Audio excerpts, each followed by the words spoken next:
Hi guys, welcome to pharmacistmandira. পুনৰ সকলোকে মোৰ অন্য এটা ভিডিঅ'লৈ স্বাগতম জনালো। আজি এই ভিডিঅ'টো খুব ইন্টাৰেষ্টিং হ'ব গৈ আছে। মোৰ দৰে যি সকলে দীঘল চুলি ভাল পায় তেওঁলোকৰ কাৰণে এই ভিডিঅ'টো খুব ইন্টাৰেষ্টিং হ'ব। ভিডিঅ'টো স্কিপ নকৰাকৈ শেষলৈকে চাব। আজি এই ভিডিঅ'টোত আমি ঘৰুৱাভাৱে কেনেকৈ ঘৰুৱা কিছুমান ইনগ্ৰেডিয়েণ্ট দি কেনেকৈ এটা মেজিকেল হেয়াৰ অইল বনাব পাৰি সেইটো চাম। আৰু এই হেয়াৰ অইলটোৰ ৰিজাল্ট খুবেই ভাল। তেনেহ'লে আহক পলম নকৰি আজি ভিডিঅ'টো আৰম্ভ কৰোঁ।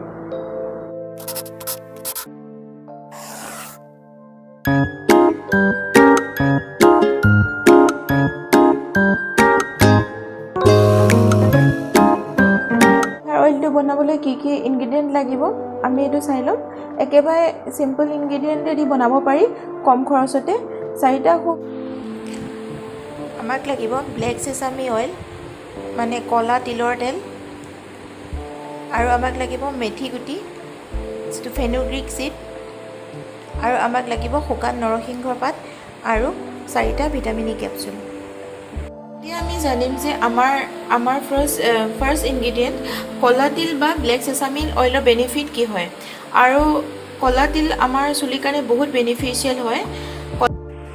চেচামি অইলে অকালতে চুলি পকা বন্ধ কৰে আৰু চুলিত ওকণি নাইকিয়া হয় বা UV ৰেৰ পৰা চুলিখিনিক প্ৰটেক্ট কৰে, ডেণ্ড্ৰফ কম কৰাটো হেল্প কৰে আৰু চুলিখিনি হাইড্ৰেট কৰি ৰাখে, হেয়াৰ গ্ৰ'থটো দুগুণে বঢ়ায় আৰু হেয়াৰ ডেমেজো ৰিপেয়াৰ কৰে। আমাৰ ছেকেণ্ড ইনগ্ৰেডিয়েণ্ট হৈছে নৰসিংহ পাত। মই ইয়াত ডাই নৰসিংহ পাত ইউজ কৰিছোঁ কাৰণ এইটো মই লং টাইমৰ কাৰণে ষ্ট'ৰ কৰি ৰাখিম। নৰসিংহ পাতে হেয়াৰ গ্ৰ'থ প্ৰমোট কৰে আৰু হেয়াৰখিনি শক্তিশালী কৰি তোলে আৰু হেয়াৰ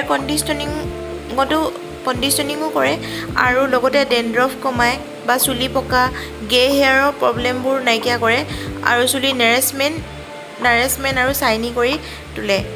আৰু আনমেনেজেবল বা হেয়াৰ বেকেজ হ'লেও সেইখিনি ঠিক কৰিবলৈও আমি নৰসিংহ পাত ইউজ কৰিব পাৰোঁ। আমাৰ থাৰ্ড মেজিকেল ইনগ্ৰেডিয়েণ্টটো হৈছে ফেনুগ্ৰিক চিড, যিটো আমাৰ সকলোৰে কিটচেনত পোৱা যায়।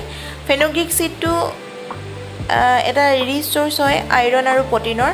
তাত 2টা এচেঞ্চিয়েল নিউট্ৰিয়েণ্ট থাকে যিটোৱে হেয়াৰ গ্ৰ'থটো প্ৰমোট কৰে আৰু হেয়াৰ ফল কম কৰাটো হেল্প কৰে আৰু নতুন হেয়াৰ গ্ৰ'থ আনাত হেল্প কৰে। ফ'ৰ্থ এণ্ড লাষ্ট ইনগ্ৰেডিয়েণ্ট হৈছে ভিটামিন ই কেপচুল। মই ইয়াত 4টা ভিটামিন ই কেপচুল ব্যৱহাৰ কৰিম। ভিটামিন ই কেপচুল চুলিৰ কাৰণে বহুত বেনিফিচিয়েল হয় যিহেতু ভিটামিন ই এটা এণ্টিঅক্সিডেণ্ট হয়।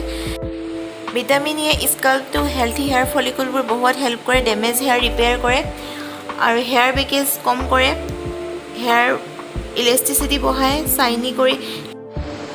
হেয়াৰ অইলটো বনোৱাৰ প্ৰচেছটো একেবাৰে চিম্পল হয়। প্ৰথমে আমি ব্লেক চেচামি অইলখিনি এড কৰি ল'ম।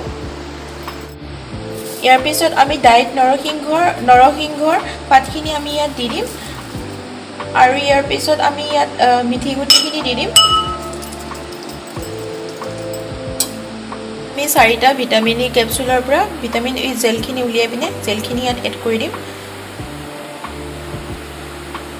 গোটেই ইনগ্ৰেডিয়েণ্টখিনি আমি ভালকৈ মিক্স কৰি ল'ম। মিক্স কৰি লৈ 24 আৱাৰ্ছৰ কাৰণে এনেকৈ থৈ দিম আৰু এটা গ্লাছ কণ্টেইনাৰত ট্ৰেন্সফাৰ কৰি ল'ম।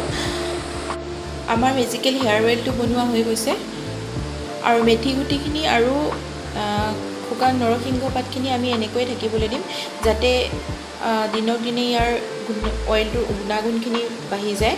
তাৰ কাৰণে আমি এইখিনি এনেকৈয়ে থাকিব দিম। বন্ধুসকল, আজি ভিডিঅ'টো চাই কেনেকুৱা লাগিল জনাবলৈ নাপাহৰিব আৰু এই অইলটো আপোনালোকে ঘৰতে বনাব আৰু ইউজ কৰি ইয়াৰ ৰিজাল্ট কেনেকুৱা মোৰ লগত শ্বেয়াৰ কৰিবলৈ নাপাহৰিব। আৰু যদি এতিয়ালৈকে মোৰ চেনেলটো ছাবস্ক্ৰাইব কৰে তেনেহ'লে মোৰ চেনেলটো ছাবস্ক্ৰাইব কৰি ল'ব, ভিডিঅ'টো শ্বেয়াৰ কৰি ল'ব। যদি এই ভিডিঅ'টো ফেচবুকত চাই আছে তেনেহ'লে ফেচবুকৰ পেজটো ফ'ল' কৰিবলৈ নাপাহৰিব। তেনেহ'লে আকৌ লগ পাম মোৰ অন্য এটা ভিডিঅ'ত আৰু ভিডিঅ'টো শেষলৈকে চোৱাৰ বাবে অশেষ ধন্যবাদ।